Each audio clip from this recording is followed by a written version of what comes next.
Hey everyone, welcome back. Thanks for your time. In this video, I'll go over what NASA leadership said in early December about the progress on the lunar lander for Artemis III. That's the human landing system, or HLS variant of Starship that SpaceX is developing. The Artemis press conference that NASA held on December 5, 2024 was primarily to announce decisions about the Artemis II mission and delays to the schedule, but after a year without any briefings, there were also announcements and lots of questions about Artemis III and how Starship lunar lander development for that was progressing. While we're watching and waiting for the next proverbial shoe to drop in the political world, and while the news feed from NASA and Artemis is mostly quiet, I will try to circle back to some of the leftover information we got before the end of the year holidays. Starting here with takeaways from that NASA December press conference about Starship and Artemis. At the top, there's the obvious caveat that the plans for Artemis II and III may be preempted by the new administration. There are a lot of rumors, but those aren't confirmed yet, and it's also possible that after the political battle, some or all of the plans remain intact. For this video, we'll assume the current plan remains in place, even if the schedule keeps changing. The first takeaway was that the big picture / bottom line for Artemis III is roughly the same, which is that all of the programs, the Axiom EMU spacesuit, Orion, SLS, and Starship HLS, still have a lot of work to do to be ready for that first Artemis crewed lunar landing mission. By the time of that Artemis press conference on December 5, 2024, Starship had completed 4 very successful flight tests during that calendar year. The official Artemis III target launch date had slipped to mid-2027, but that was due to the delay of Artemis II to April 2026. Starship development progress and the secret schedule for future flight tests are not fully connected to the new mid-2027 date, which likely represents the earliest that Orion and SLS could be ready to fly again after Artemis II. Readiness of Starship HLS development could be earlier or later than that. The December press conference was the first of its kind in 11 months, almost a year, so there were questions about the progress of Starship development as it relates to Artemis III. These questions from Jackie Wattles of CNN are answered first by Associate Administrator Jim Free, who used to be the head of NASA's Exploration Directorate, and then by Amit Kshatriya, who is the head of the Moon to Mars Program Office within that Human Spaceflight Directorate. We'll go to Jackie Wattles from CNN. Hi, folks. Thanks so much for doing this. So last time we had an update like this, I know the spacesuits and Starship were both listed as key projects that might hold up Artemis III. I'd love to just get an update on the agency's view of Starship's progress. And, as they're going into a critical design review next year, can you tell us a little bit about what that will entail and what NASA is hoping to see from the next few flights? Thanks so much. Let's see. I'll start. All of our systems for Artemis III are driving the schedule. Trader and Pam and myself is all of our contractors have to deliver to the milestones that we have in the contract. I'm going to let Amit give some details beyond what I'm talking here, but every launch to me of Starship is great because we need that launch to get to the next one. We have a critical milestone next year. Amit will talk about they still have to fly multiple times to do one of our missions. And that's critically important. They have to do the uncrewed demo, critically important. So for me, every launch is great, but each of those elements is important as well. On Starship, as I said, again, everyone's been following the incredible progress. It is absolutely the capability we need to be able to exploit as soon as we can. We're really excited to fly with them. We would love to be able to do something even sooner than Artemis III to demonstrate that capability, but we need to make sure we work with them that's credible. Reuse is essential to them. They've made tremendous progress on reuse. To me, the propellant transfer flight is really the most important milestone. I think propellant transfer to me is as important in terms of learnings as we had with Artemis I. So, I consider that to be a major milestone in the program. Right now, they're on contract to do that here early in 2025. I know that they're working that really hard.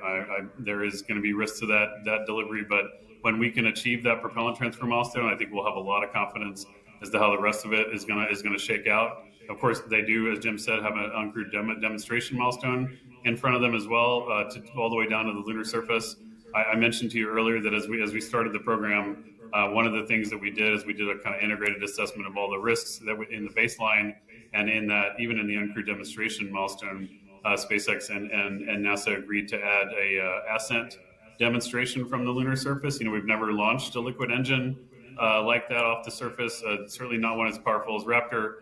And, we have to make sure that we can condition the engine, get it chilled in the right way, and get it launched. And so that's going to be a huge milestone for us as well. But we're working really closely with them. Super excited. They're telling us everything they're doing. I think the next couple of flight tests, but their test program is moving, really fast. And they're making changes to how things are stacked up all the time. And so right now, our current understanding is in a couple of flights, they will migrate to a block upgrade of the ship, which will give the ship the endurance to stay in orbit longer. And once we have that, we should be able to achieve many more orbital tests, including prop transfer. As Mr. Shatria noted, the ship-to-ship propellant transfer demonstration was still contracted for early this year. This time last year, at the beginning of 2024, that demonstration test was forecast for no earlier than November 2024. By the early spring, the forecast was revised to 2025, and the contracted date was sometime early this year. Mr. Shatria also said, though, that there was schedule risk to the early 2025 date, which means that the Human Landing System program was aware that those orbital flight tests were going to slip farther to the right.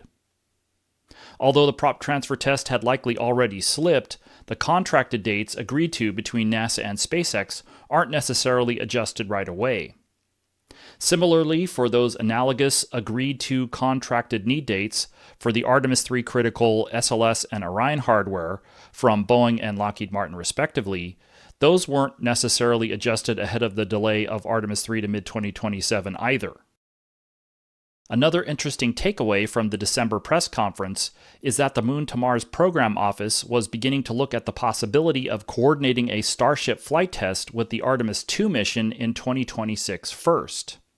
Mr. Shatria spoke about this a few times during the briefing. Here's how he described it first. So going forward, that additional time that we have that we need to get the vehicle ready and to get the stack moving, we're going to take that time to consider how to make the mission more robust. We have a lot of options to do that.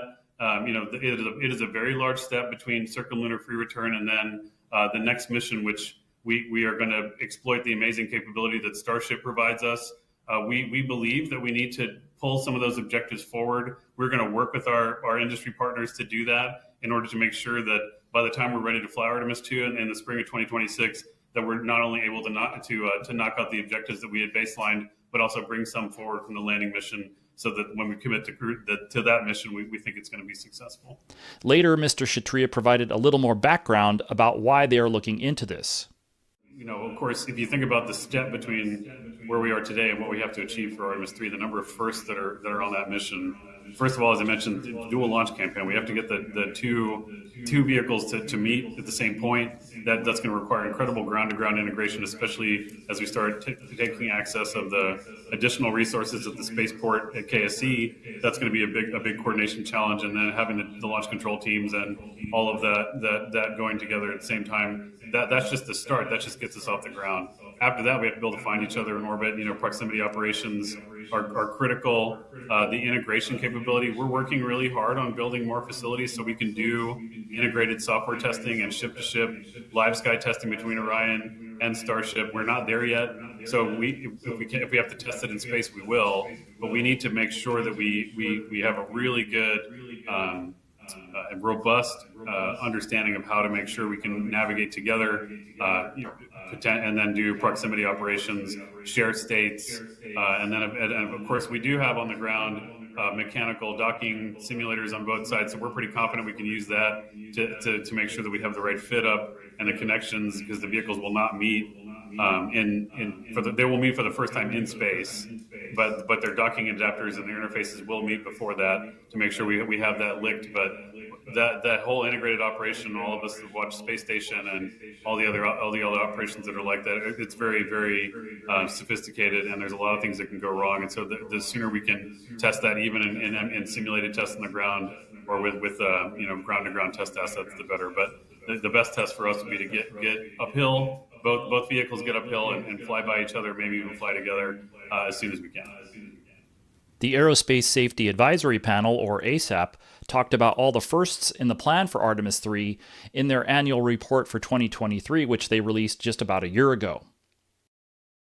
So this idea could entail a multi-day-long Starship flight test in Earth orbit, launching and/or flying at the same time as Artemis II.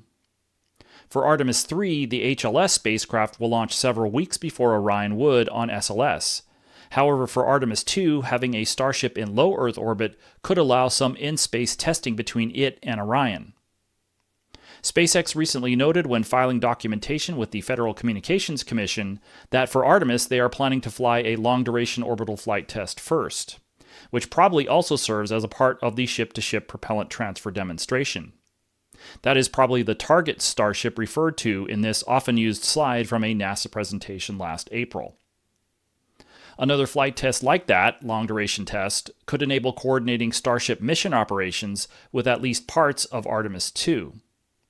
As Mr. Kshatriya noted, it would allow for some real-time coordination before launch between Starship and Exploration Ground Systems launch operations. Even though they have bigger ambitions, SpaceX with Starship has already reached a high launch tempo when compared to SLS and Orion. For Artemis III, there will need to be coordination between the Starship HLS launches that occur several weeks before Orion and SLS go, since the nature and duration of those launch campaigns are different. Some coordination would still be necessary between the Artemis II launch and one of the Starship launches from Starbase in South Texas, or maybe from the Starship launch pad within Launch Complex 39A at Kennedy Space Center. Once both of those vehicles were in space, coordination could occur between Starship and Orion mission operations teams and management. Some of those could be practiced in a real-time flight test if any of these concepts turns out to be feasible.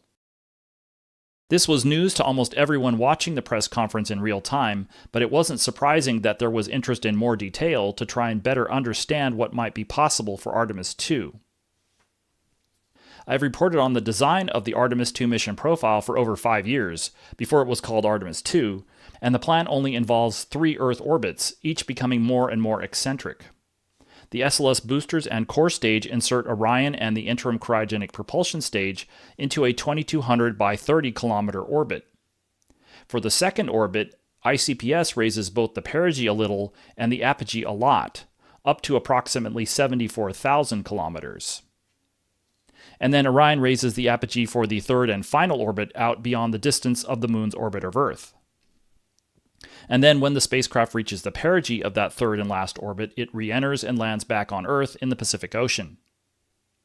Getting Orion and Starship in close proximity for a long time might be difficult, with Starship orbital flight tests starting off in low Earth orbit. Towards the end of the press conference, Mr. Kshatriya was asked and provided more details about some of the early ideas that his office is thinking about. And then Artemis II mission commander, astronaut Reed Weissman, provided his thoughts about possibly adding more flight test demonstrations to the mission. Hi, Michael Greshko, Scientific American. Thank you all very much for being here and answering all of our questions. This is a question, I think, for Amit and Reed.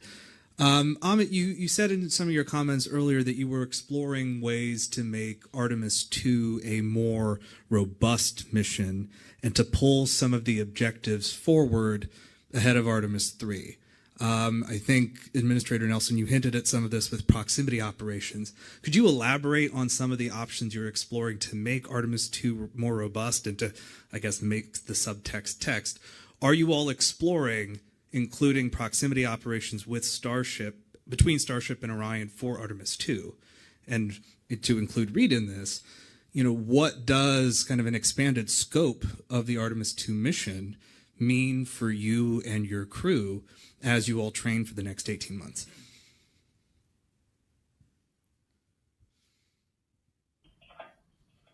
Yeah, so this To me, the first thing we would try for sure, because, and again, we need to do a lot of work with our friends at SpaceX to see kind of what the art of the possible is here. But for me, the biggest bang for the buck will be to get both vehicles uphill at some point in the same interval. That's super important. Whether we can steer them close to each other, depending on the orbital constraints, et cetera, depending on a lot of other different things, that might be challenging.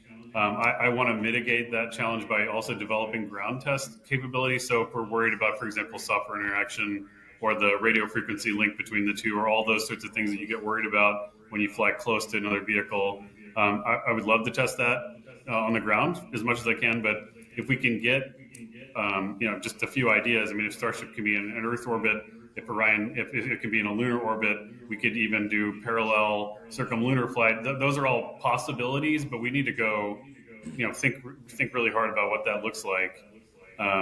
But again, to pull some of that forward, even the exercise of choreographing that, having the comm there, having all of that fit together would be, I think, incredibly useful. Now, to be clear, we are planning on doing that already, and we have to do that for Artemis III. So, this is not new work. So I'm not worried that, for example, there's going to be a lot of discussion about this is some unusual, decision to engage in this. I just want to try and get as much of that done as quickly as possible. And the more we bring and start exploiting the capability that they're building over there as fast as we can, the better we can do it. Now, it's super important to recognize that normally, in order for us to do these sorts of operations, we would want to insert in some kind of stable orbit and do a lot of different checkouts, et cetera.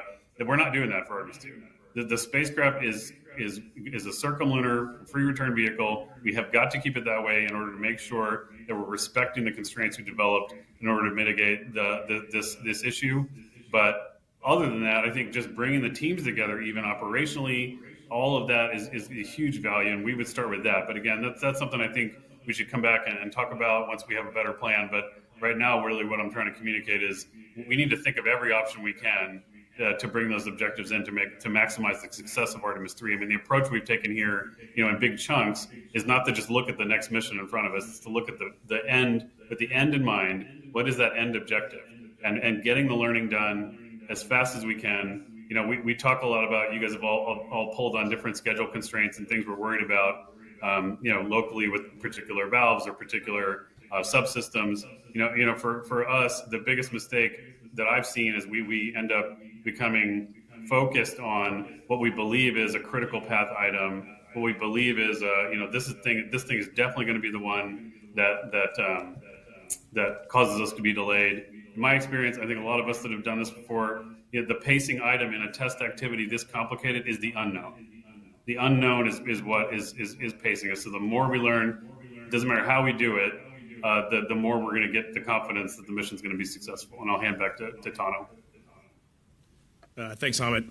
Amit and I talk about this topic all the time. We always want to look for ways to exploit new technology, new capabilities that even 5 years ago seemed like they were a bit out of reach, that are now in reach. So we are lockstep on that. From the crew perspective, I think I'll just say three quick things. First, every single day that this crew comes to work, we are focused on a successful Artemis II, 3 good mains. That is what we want. We want a splashdown off the California coast successfully. But we talk about what is success for us, and it is enabling Artemis III. And that allows us to come in every day and look beyond Artemis II. What are we doing today to help enable humans on the moon? That is what we all want. We will cheer louder than anybody when our friends are walking on the moon, of course. So that is a huge focus for us. The second thing I wanted to say is each one of the 6 of us, myself, Victor, Christina, Jeremy, and Jenny and Andre, we all have batons, like relay race batons, metal batons sitting on each of our desks. And they are there as a symbol of that, of coming back from Artemis II and handing those batons to Artemis III and saying, it's your turn, go. And then we want 3 to come back and continue that tradition. So it really is at the front of our brains. And then the last thing I'll say is kind of a joke, and Pam will definitely get this, but you're going to ask an astronaut to do more on their mission? Bring it on. That is what we live for. We are ready. All right, thank you all. Summarizing what NASA said about Starship HLS development in the press conference, there was tremendous progress on reuse in 2024, but they did not provide any details about the upcoming test flight schedule. Starship is private development, so it's the choice of SpaceX whether or not to provide a detailed schedule update. And so the schedule remains mostly a secret. NASA did note that the critical ship-to-ship propellant transfer demonstration was on contract for early this year. That demonstration is as important to Artemis as the Artemis I mission was that orbited the moon for a week in late 2022. It will start with one Starship vehicle staying on orbit for several days or several weeks in a long-duration test, followed by a second launch to rendezvous, dock, and demonstrate the propellant transfer. They did also state the obvious, which is that there is schedule risk to the early 2025 date for the prop transfer demo. That's another way of saying that more delays are likely, and we'll have to see when Starship makes its first orbital flight test, and then when the long-duration test launches. In addition, NASA wants to take a look at possibilities of getting Starship involved in Artemis II, and they provided some detail into their internal preliminary pre-decisional thinking. That could be coordination between Starship and SLS launch campaigns, or simultaneous parallel Starship and Orion mission operations. All of that needs to be done for Artemis III, up to and including docked operations between Orion and Starship in the Gateway's near-rectilinear halo orbit before and after the lunar landing. We'll see if or when we find out more about this study or this proposal. It might not go anywhere depending on how much time is available, and obviously whether the Trump administration and the Department of Government Efficiency want to disrupt or reset current Artemis plans. If Trump and Elon Musk decided to skip the moon and reset Artemis for Mars, those scheduled Artemis tech demonstration dates would also be eliminated without SpaceX needing to meet those lunar obligations. Thanks as always for watching. Click on the like button if you found this video informative. We're still waiting to hear more about the last Starship flight test SpaceX flew in mid-January and when the next test is planned.